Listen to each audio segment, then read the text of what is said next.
to another edition of MTM TV News Magazine, bringing you current affairs in a Christian context. I am Sheena Hansen. I am happy to share with you today. Trafficked children are recovered by Georgia authorities, FBI. 39 missing and endangered children have been recovered in a major operation to retrieve endangered and missing children in Georgia called Operation Not Forgotten.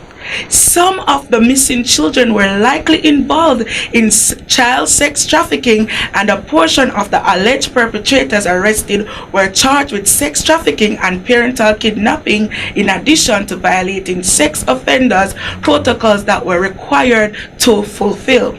According to the Association Press, many of the children likely have been abused and suffered medical health conditions. Further, some of the children could have extremely difficult recoveries ahead due to mental illnesses. A statement from the U.S. Marshals Services states that the operation lasted 2 weeks and was carried out through the National Center for Missing and Exploited Children in tandem with other Georgia state and local agencies. There were 9 arrests that were included in 26 different warrants according to the statement.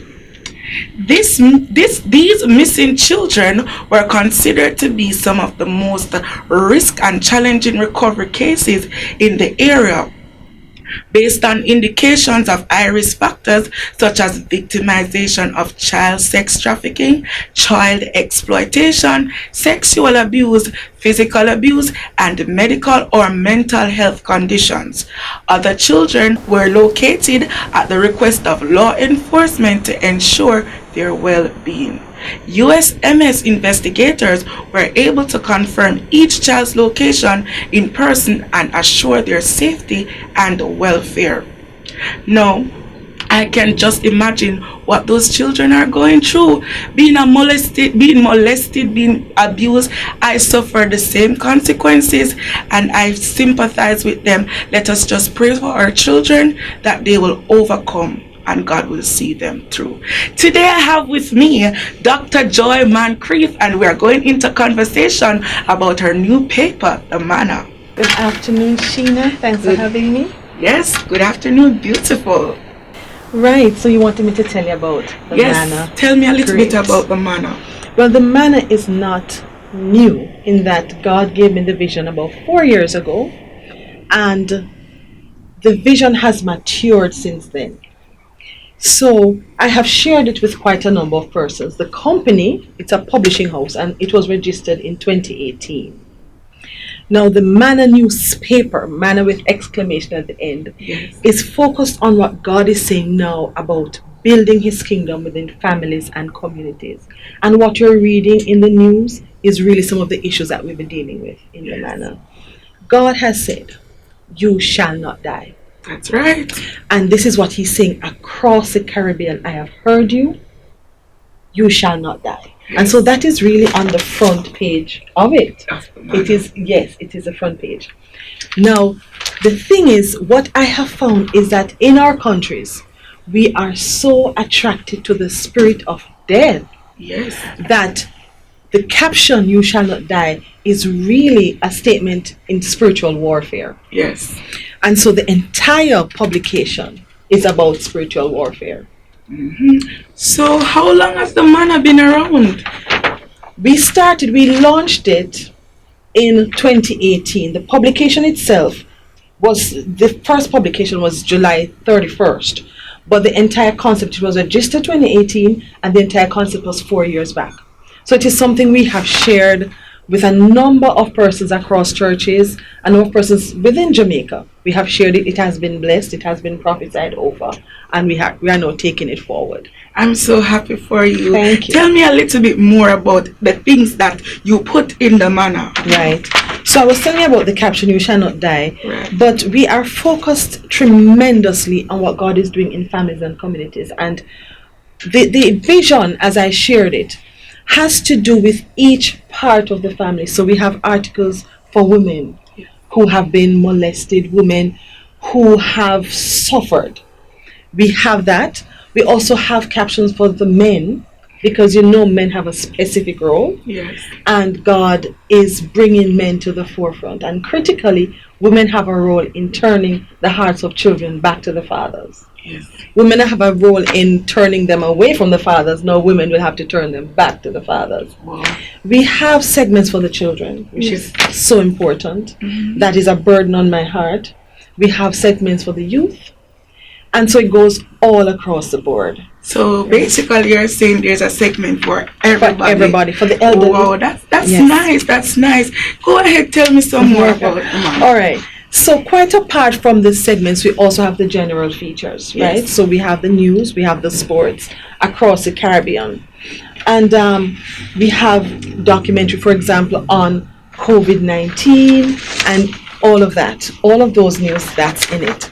Black Lives Matter, we have written on it. We have a tribute to Miles Monroe, which is so critical because he was so much in favor of regional integration. So we are continuing that legacy, but God is breathing something new and something fresh. And so we have to honor what has been done and to take it forward. And so there's that as well. I'm so happy that you honor Miles Monroe. have to. Yes, very We have good, to. very good. I love that though. Very good. And our hope is that we'll have more of his writings represented in the manor Yes. as well. Yes. Critically, we have a prayer from Haiti. And so our aim is to have different Caribbean countries represented in the publication. But Haiti is critical because Haiti was the first independent. And we know that Haiti has been locked by the enemy in many respects. And legacies of what is happening, the same things that are happening in Haiti has happened in many of our Caribbean countries. And so the liberation of Haiti, the full liberation is critical. And so we have a segment on Haiti and that will continue. Yes. Right? So our plan is for us to do it all together. We have a segment on parenting written by Dr. Michelle Meredith, who is an education specialist. That's And we right. have a segment on Israel, Whoa. which is so important because we have to look at Israel, the role of the church, Israel as God's firstborn, and the relationship between Israel and the Caribbean. So we'll be teaching all of that. I wrote a piece on power, but what I did was to use life stories from someone who was being raised as a shotter because I want us to understand how power works. That will continue. So the paper is really trying to educate our people and trying to shift thinking. Yes. And that has to be done. And of course, we are dealing also with teaching spiritual warfare. How do you deal, for example, with intergenerational witchcraft? That's right. How do we recognize it? How do we pray about it? And that's what I love about this manner. It educates you spiritually. It does. Yes, It does. and we need that for our nation. We need that for the world because we're too carnal-minded. So we need spiritual teaching. So Exactly. I love it. Continue. Good. So this is making it on making it. And you know what is fascinating about God is that I was trained as a political sociologist, and so he taught me the history and the anthropology and looking at these things. Now he has taught me to look at it through spiritual lens. Yes. So I can now see, what is happening in our communities and the spirits behind it. And this is something that the communities need to know and to pray about in a concerted way. Yes. So we need all of that for our liberation. So basically, you're teaching them to bind the strong man and Exactly. render them powerless. Recognize Right. it and doing it together because That unity is is key. strength, yes. And we have to recognize when the enemy tries to divide. Unity is key. Yeah, here. and there's power in agreement. Of course. Yes. That is where it's at. And that is how God is. Yes. That's how God is. Bishop Michael Johnson, he wrote on spiritual warfare, and this is recognizing demonic activity, which we need to do. What are spirits of infirmity? What are seducing spirits, unclean spirits? And we are going to progressively go through the different types of spirits that affect us and afflict our families because it does not have to remain the same. I'm so happy about the manner because the word of God said we wrestle not against flesh and blood but by principalities and powers and rulers of darkness and in right. We wrestle against those. That's correct. So I'm happy that this is bringing light to the people. Right. Yes. Right. And I should also mention that we have a segment for persons with disabilities. Wow. And that is critical to me. It's a passion that I have in my heart. I've done a lot of work with persons with disabilities, and we want to make sure that there is justice and that we recognize them as persons whom God has created with a purpose. Yes. So the aim then is to right a lot of the wrongs that we have in our communities and in our societies, in our nations, and to do it in a concerted way. That's right. All for the honor and the glory of God. I'm so excited about the manna. I'm so excited. Like, this is what we need. Yes. We need this. This is really important, vital for the nation right now. So what we'd like is for persons to go on the website, persons who have not had the paper copy as yet, to go on the website, and it is www.manna, M-A-N-N-A, dash, publishers.org. Manna-publishers.org. Go on the website, purchase your copy. So what I want to ask you, is it only on the website? Where is the manna sold? Well, we have copies. There's a number in there, 2890145, that you can call to get the outlets. Yes. Right? And we have paper copies which are being sold across Kingston. We're actually selling it also. We're also pushing it within the Caribbean. Yes. So that is really our aim. It's a Caribbean-based and targeted Okay, so newspaper. it's not a one region thing. No, it can't World, be like Caribbean, that. global. Exactly. I wish you all the best on this one, Thank and I'm you. so excited about it. Congratulations, Thank you. and I'm glad that the Lord is leading you in this direction. It's amazing. I feel it, man. I feel it. The manna, Hallelujah. guys. Can I just touch it? yes, why don't The you keep that manna. copy? Yes, thank you. The manna. Don't forget to get your copy of the manna. You've heard it from Dr. Joy Moncrief. The manna. Wow, that was amazing about the newspaper, the new newspaper, the manna. Now today we're going to introduce Denise West. Sheena, a lot has happened since we last saw our viewers. We see COVID-19, the novel coronavirus, continues to spread rapidly throughout the island of Jamaica. Death toll from the virus now stands at 21. Throughout the world, we are seeing all active talks about coronavirus vaccination. However, we have also seen where White House coronavirus advisor, Dr. Anthony Fauci, that he says that the chances of scientists creating a highly effective vaccine, one that provides 98% more guaranteed protection for the virus, is very slim. Scientists are hoping for a coronavirus vaccine is at least 75% effective, but 50 or 60% effective would be acceptable too, he said. While the FDA has said it would authorize a coronavirus so long as it is safe and at least 50% effective, Fauci indicates the chances of it being 98% is not great, which means you must never abandon the public health approach. So Sheena, you realize what is happening here? It means that we cannot afford not to be wearing our mask. Yes. We cannot afford not to be washing our hands, and we cannot afford not to be keeping social distance.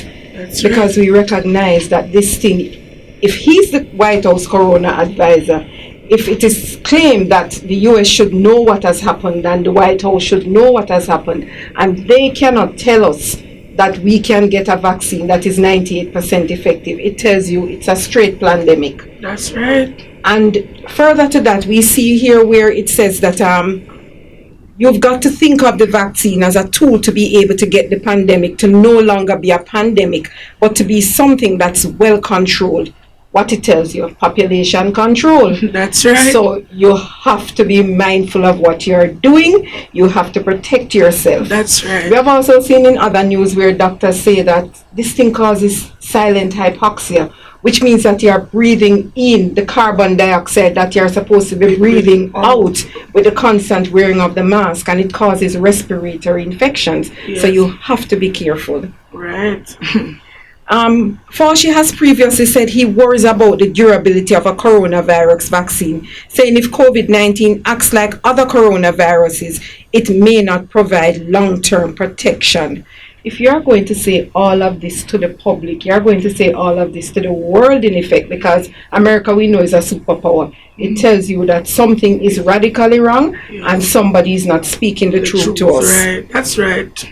Also, a new report coming out of the Federal Center for Disease Control Prevention indicates that 94% of the cases involving persons who died from COVID-19 had another disease also at work on the victim.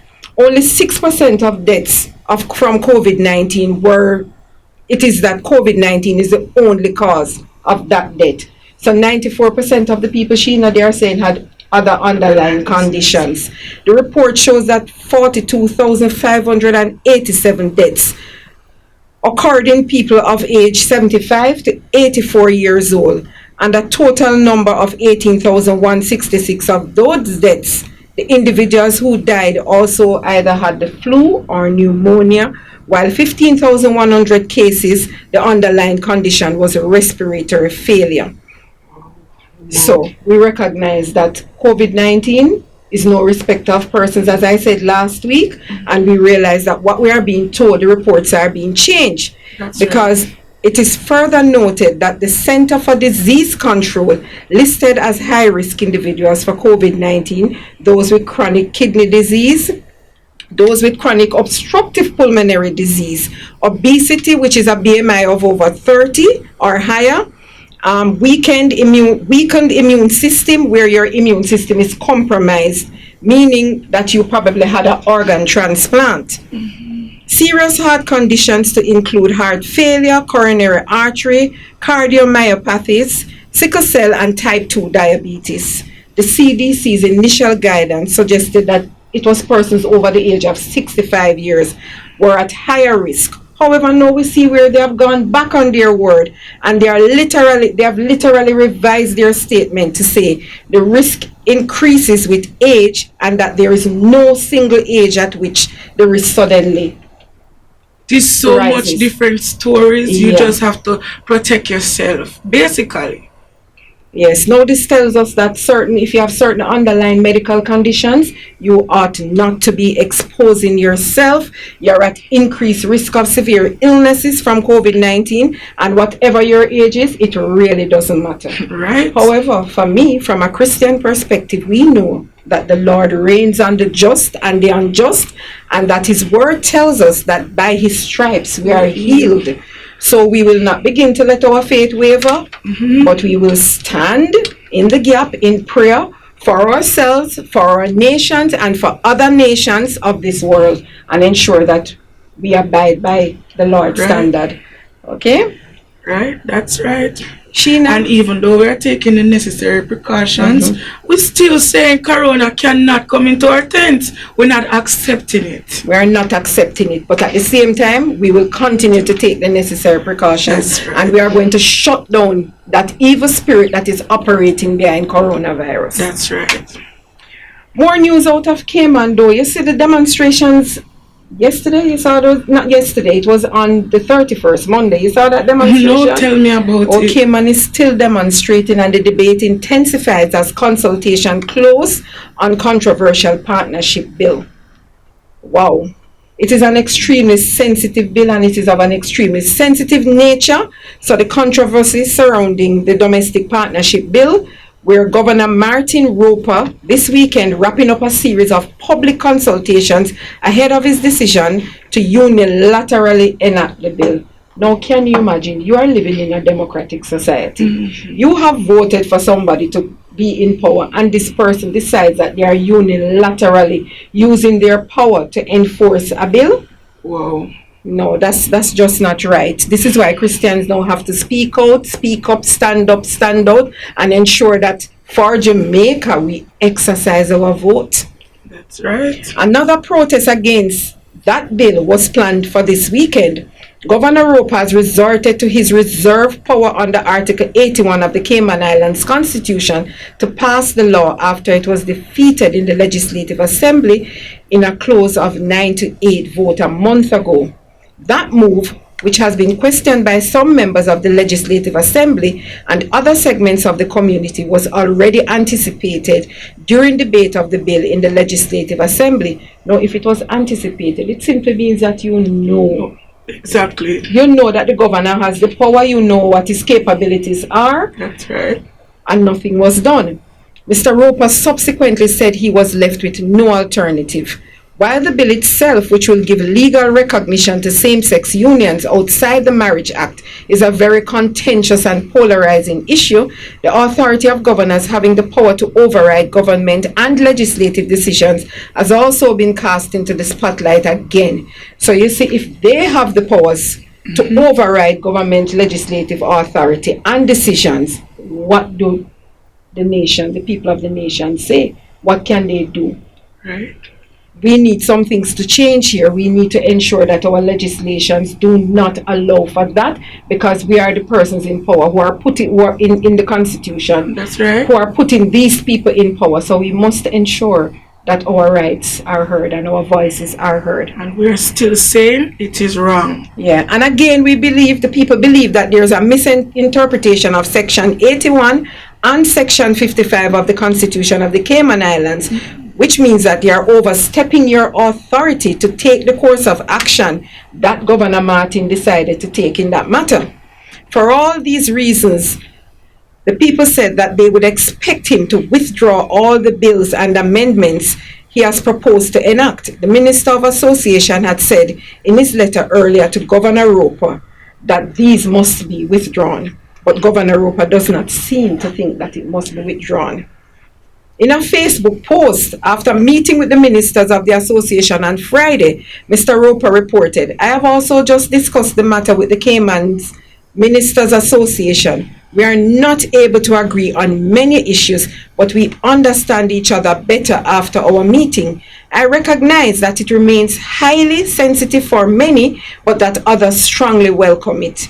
I continue to believe that the bill and associated legislation is very sensible, albeit difficult, compromised, enabling us to comply with our laws and constitution, end discrimination, suffered Caymanians and others in our community, and protect the institution of marriage." No, if it is that the Cayman Association of Ministers, which would be the church, the heads of the church, does not agree, why would he go away thinking that he could post that on Facebook and that it is okay? They have not struck a compromise. That's right. They are not happy with it. Unless they're doing things. And behind the when scenes. he's going to say that they have a better understanding of each other after our meeting, he probably thinks that they have a better understanding, but we have seen it was the church that came out That's and right. was demonstrating on Monday. That's right. Right, so something tells us that something is radically wrong somewhere right. with that matter. And what has happened here with him deciding that he's going to pass that law in spite of everything, it seemed to be the most significant thing that has changed, because the courts have not changed. The appeal, it went to the appellate court, that has not changed. It is just that he has said that he's doing what? Exercising his power. So at the end of this period, acting on the instructions from the Foreign Secretary, he says he will use his power under Section 81 of the Constitution to assent the bill, and he expects it to be gazetted and come into law by the beginning of September. So if you look in Cayman right now, maybe that's what is happening there, but I know that persons are not happy.